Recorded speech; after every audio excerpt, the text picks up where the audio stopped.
I didn't really know what to expect from the Sissy Duckling, but I thought I'd check it out, and it's not too bad. This was released in 1999. It's directed by Anthony Bell and written by Harvey Fierstein, with a voice cast including Dan Butler as Drake Duckling. We have Edward Asner as Elmer's father. We have Harvey Fierstein as Elmer. We also have Estelle Getty, Andy Dick, Kathy Najimy, Sharon Stone. What an incredible voice cast.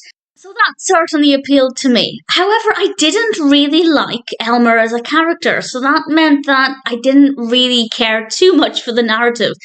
And it's actually not too bad, but I don't like the narrative structure sometimes, and I don't really care for Elmer, but we have some good messages, and the animation style is beautiful.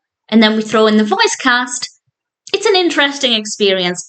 Elmer is different to other ducklings. He doesn't fit in well with the others, and some of the ducklings call him a sissy because of this, which is obviously not very nice at all.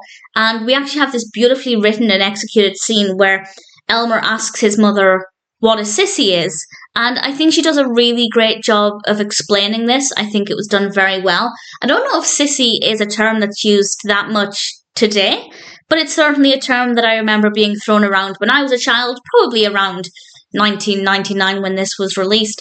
And Elmer has a chance to prove that whether or not they think he is a sissy, he has value and he can do great things. But what those are and whether things go completely according to plan, I'm not going to say. As I said, I didn't really love Elmer as a character. I don't completely know why. I can't put my finger on it. I just didn't care for him. And I think it might have worked for me personally a little better if he was a little younger. I think had he been a much younger duckling, I might have felt more for him. I don't know. I can't be certain about that. But that's just me trying to find why I didn't fully connect with the character. Maybe it's just not what I was expecting.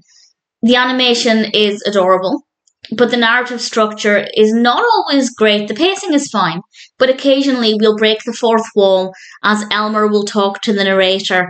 And while I don't in general dislike that, I just feel like for this cartoon, I don't think it was used very well. I didn't particularly care for that as a narrative style, so I didn't love that either.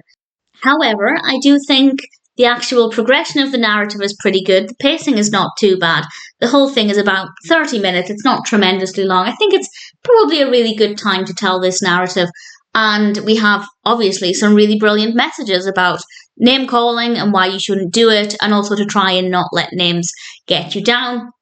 And I think they deliver the message in a way that's very effective. So it's not too bad. I probably would never watch it again. But we do have some great elements, such as the voice cast, the animation style, and the message. I didn't love breaking the fourth wall in this particular cartoon, and I wasn't really a fan of Elmer as a character, but there's enough in this for me to say that, in general, I think I liked it. I wouldn't watch it again, but if it sounds like it would appeal to you, then I'd say the Sissy Duckling is probably worth watching once.